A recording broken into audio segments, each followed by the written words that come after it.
everyone. It's Monday. Hope you all had an enjoyable weekend. I know I did. It was another enjoyable weekend. Uh, did some chores, went to a friend's gathering, watched WWE Saturday events, which I thought it was a very good show. I think it was enjoyable. It was a fun show. Uh, not not surprised that it was a very good show because they were at the Garden, and usually when the bees at the Garden, they always put on a very good show, and I enjoyed Saturday's main event on Saturday night. It was a pretty good and entertaining show. Hope you all spent enjoy Saturday's main event as well. It's Monday. It's a new work week. Tonight it's another edition of WWE Monday Night Raw on Netflix, and this is what's been announced for tonight's Monday Night Raw on Netflix. Seth Rollins is expected to be on Raw tonight and is expected to kick off Raw. I'm very curious what he's going to have to say tonight, especially what happened towards the end of tonight, at the end of Saturday night's main event. And I'm very curious what he say about Roman Reigns and about his match against Roman Reigns. So I'm very curious what Seth Rollins has to say. It's to be interesting. It's to be very interesting of what he has to say. Also, Chad Gable is expected to be on Raw tonight as well, and this could be his first appearance since winning the #1 contendership for the Intercontinental Championship match title, and he'll be facing Penta at SummerSlam for the IC title. So, and I think that could be a very exciting match. I think Chad Gable and Penta will put on a very fun and exciting match at SummerSlam. But I'm very curious what Chad Gable to say after winning the #1 contendership and on the right to face Penta at SummerSlam. So I'm very curious what he has to say tonight. Danhausen is also good. It's also expected to be on Raw tonight, and I'm very curious what he has to say tonight after him defeating JD Madonna thanks to the help of Karl Anthony Towns in helping Danhausen win the match. So I'm very curious what Danhausen has to say tonight. I think ever since Danhausen has come to WWE, he's been fun, entertaining superstar on Raw. Now, a lot of people say, well, he didn't do well in AEW. Well, it's possible that the reason for that is that they didn't really utilize Danhausen the way WWE is utilizing him. Because I think ever since he came to WWE, he's been fun and entertaining, and he's been very, very popular among WWE fans. His merch is selling like crazy, especially with the whole Knicks winning the NBA championship ever since he uncursed them. So I'm very impressed with Danhausen since coming to the WWE. He's been very fun, entertaining, and I hope it really continues. So very curious what Dan has to say as well. We're gonna have Jacob Fatu versus LA Knight in, in, in a one-on-one match. This should be a very exciting match. I think both Jacob Fatu will put on a very good performance in the ring. But it should be a great match. A couple of keynotes from from Saturday night's main event. Two members of Fatal Influence defeated Brie Bella and Paige and become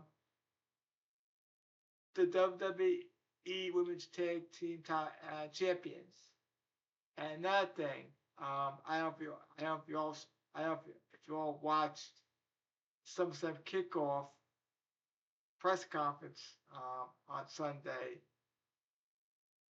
but it was announced by Triple H that at SummerSlam we're gonna have Gunther versus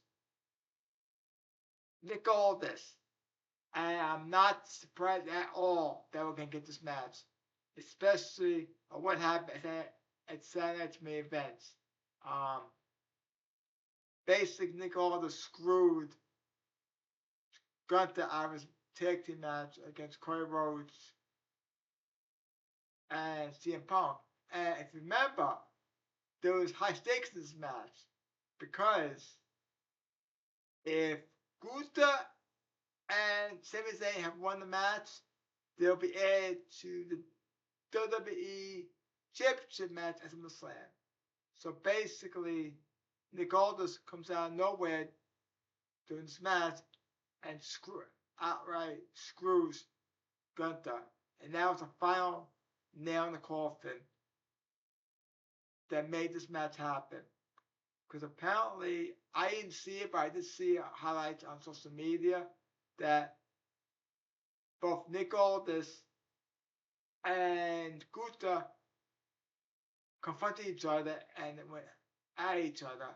And poor Triple H was stuck in the middle trying to break the two up.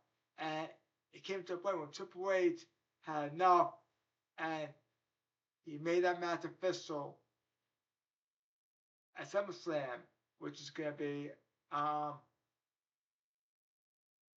Nick Aldis versus Gunther. Now, we haven't seen Nick Aldis wrestle since his days in Ring of Honor. So this is very interesting of how he's going to wrestle. I mean, I never saw him wrestle before, so this could be a first for me, seeing him wrestle. But, because, it's been a while since he wrestled. So I'm very curious how he's going to wrestle. I thought if he's going to win the match, I got a funny feeling they're going to have Gunther defeat Nick Aldis, and force him to retire from wrestling permanently. Now, after this match, will Nick Aldis be the GM of SmackDown? I don't know. We gotta wait and see what happens. But in any event, it was made official during the SummerSlam kickoff press conference at Fnac Fest that the match is made official. Nick Aldis versus Gunther at SummerSlam. So there's some keynotes. SummerSlam is actually shaped up to be a very good 2-night event, and I'm looking forward to it. And I can't believe it's just 2 weeks away. And in fact, the next 2 weekends are gonna be busy as far as wrestling goes, because this Sunday is AEW Redemption. It's taking place in Montreal, Quebec, Canada, and I just recently started watching AEW. I never watched AEW before, but I recently started watching it, so I'm starting to get into AEW a bit more. And then the following weekend is SummerSlam weekend, so got 2 big events coming up. In fact, we got Redemption this coming Sunday, and the following weekend we have the 2-night SummerSlam. So August could be an exciting month because August could start off with SummerSlam, and then AEW is going to end August with AEW All In. And so far, 2 matches have been, actually, one match has been made official for All In at Wembley Stadium. And that's Raw versus Kenny Omega for the AEW World title. So we got a couple of few best events coming up. Also, since WrestleMania is taking place in Saudi Arabia, WWE's going to do a watch party at the theater at Madison Square Garden. Because as you know, it's taking place in Saudi Arabia, and they probably figured no one from the States is going to go all the way to Saudi Arabia to watch SummerSlam, to watch WrestleMania 43. So they're doing a watch party at the theater at Madison Square Garden. I'm not sure if Next is ready. I'm not sure if Next is WrestleMania 2 nights or just a 1 night. But in any event, there's gonna be a WrestleMania watch party at the theater at Madison Square Garden. Next, I assume it's gonna be in May or April, one of those months. So, and also, there's also now, and since WrestleMania next year is going to be the daytime or afternoon, because it's in Arabia, then we're also going to be doing 2 events at night during WrestleMania weekend. You're going to have NXT Stand Deliver, that's also going to take place at the Garden, and there's going to be another wrestling event. I've got the name of it. So that's what's going on next year for WrestleMania 43. They're doing a watch party at the theater Madison Square Garden, and they're doing 2 wrestling events. NXT Stand Deliver and some other wrestling event. So that's what's going on with that. That's about it. Before this video, please, if you enjoyed the video, please like and subscribe to my YouTube channel. I'm trying to grow my channel with subscribers. So if you enjoyed the video, please like and subscribe. That'd be greatly appreciated. Hope you all have a great Monday. Kick off your week, and enjoy Raw tonight.